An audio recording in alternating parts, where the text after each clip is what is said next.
Minotaur's Embrace, Naked Revenge, A Dish Best Served Cold, Book 1. VPNightshade.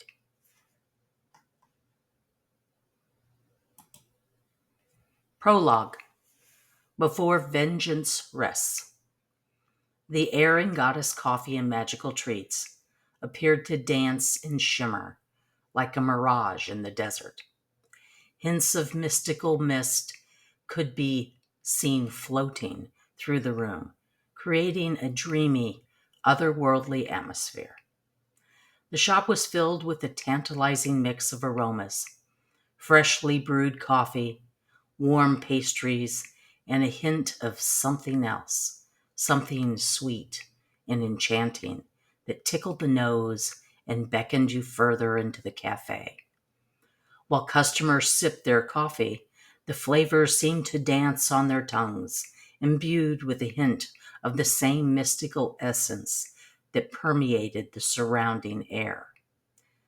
The brews were unlike any coffee ever tasted, leaving a lingering sense of honey and vanilla, cinnamon and spice, infused with the essence of magic that warmed one from the inside out.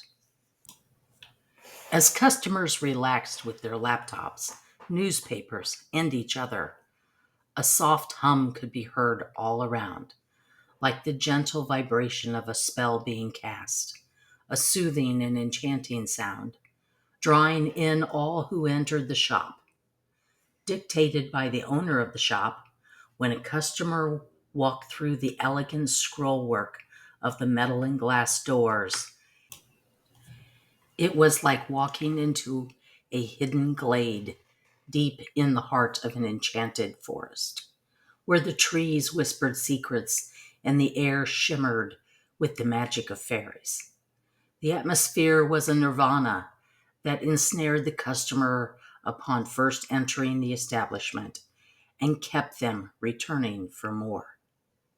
Nemesis, the goddess of vengeance, and the proprietor of the shop, sat at her usual spot by the wide bay window, a cup of dark brew cradled in her hands.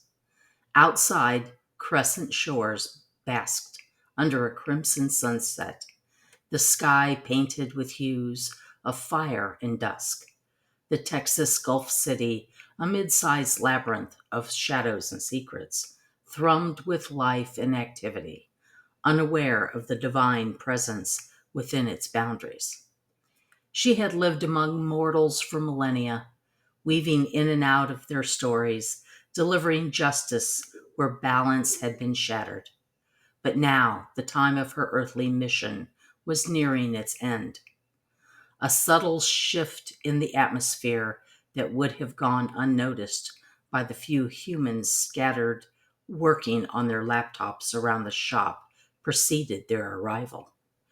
The scent of night blooming jasmine filled the room, and the shadows lengthened as two figures materialized in the dim light from the automatic street lamps coming alive outside the window.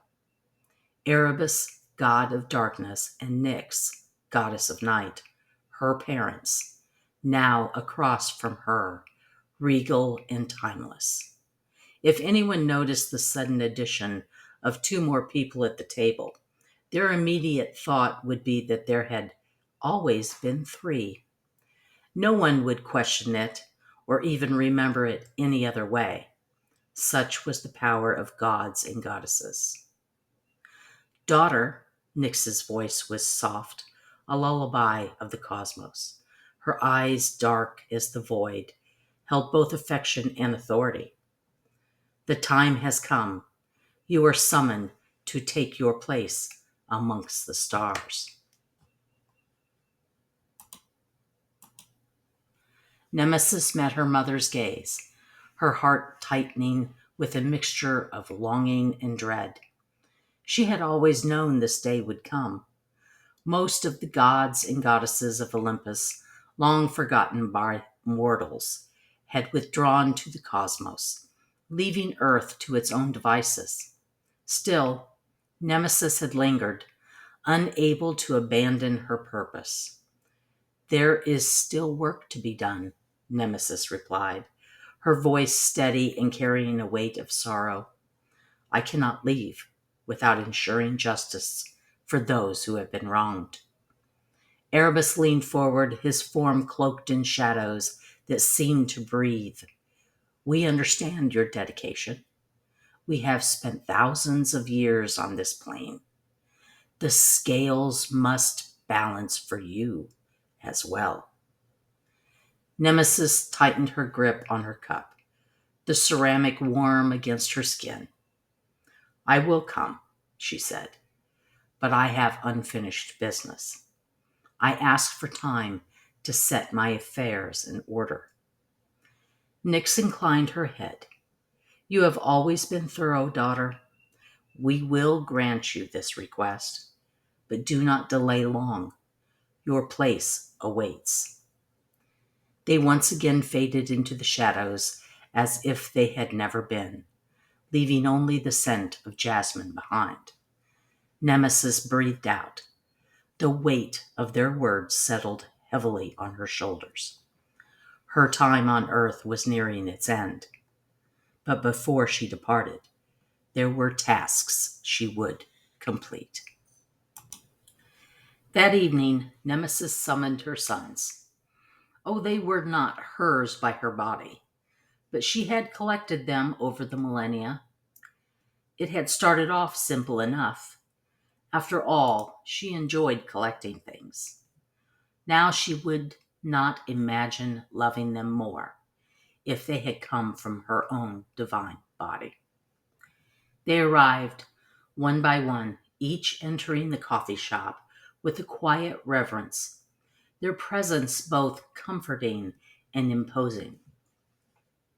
Her 9 adopted sons, monsters, mythological beings, each bound to her through love and ancient magic, took their places around the large oak table in the hearth room at the back of the shop. Rex Asterion, the Minotaur, was the first to arrive in his human form. Punctual to a fault, he was towering and broad-shouldered, with a quiet intensity that spoke of both strength and sorrow. He took a seat closest to Nemesis, his golden eyes meeting hers with a flicker of concern. Next came Theron Dragor, the daemon.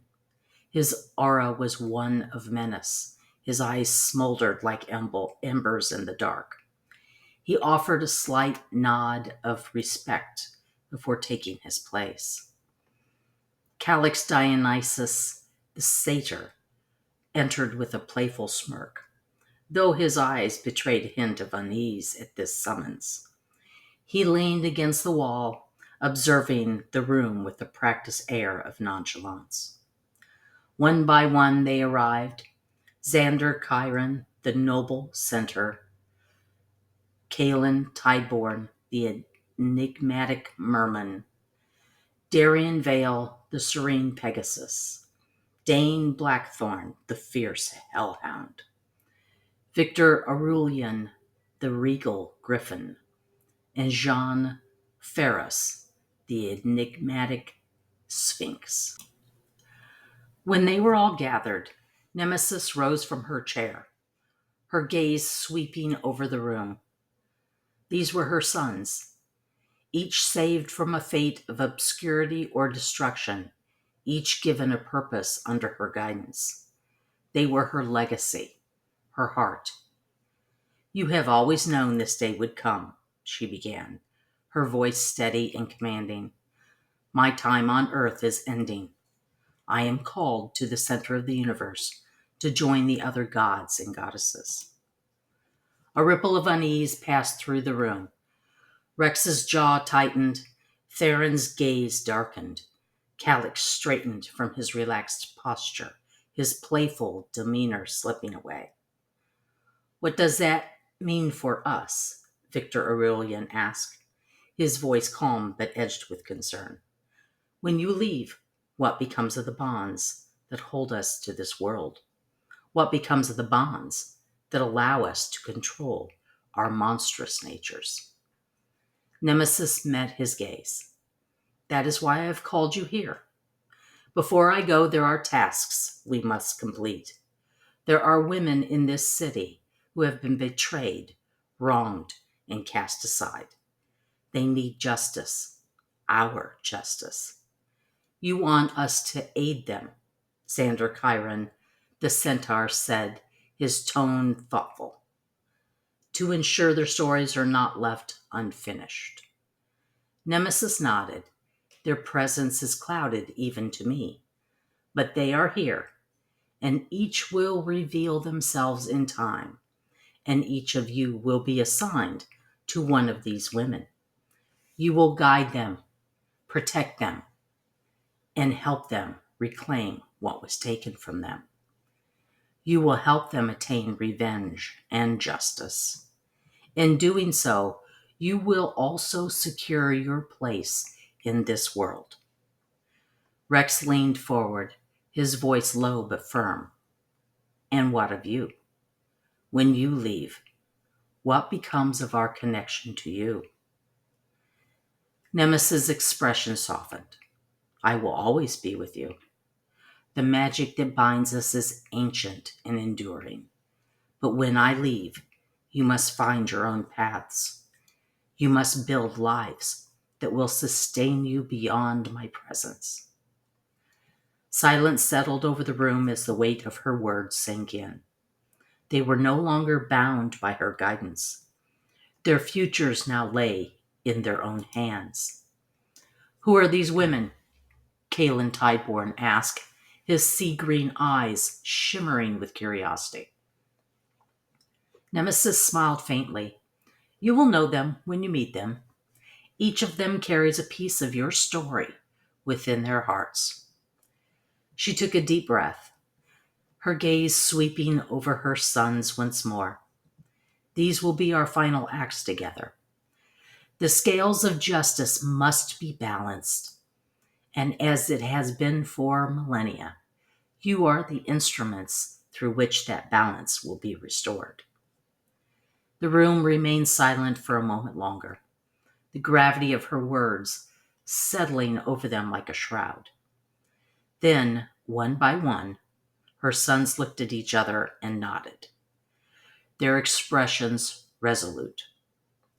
We will honor your legacy, Mother, Rex said, his voice steady, and we will ensure your mission is fulfilled. Nemesis placed a hand over her heart, a gesture of gratitude and love. I have always been proud of you. Now go forth and live your life as you have. I will call you in time. As her sons departed, their forms blending into the shadows of crescent shores, Nemesis remained in the hearth room, her gaze lingering on the empty chairs. The scent of jasmine lingered in the air, a reminder of her parents' visit. Her time on earth was ending, but before she left, she would ensure that justice prevailed and that her sons would continue to carry the torch of vengeance and love long after she was gone. This has been the author reading of the prologue of Minotaur's Embrace, Book 1 of Naked Revenge, A Dish Best Served Cold by VPNightshade.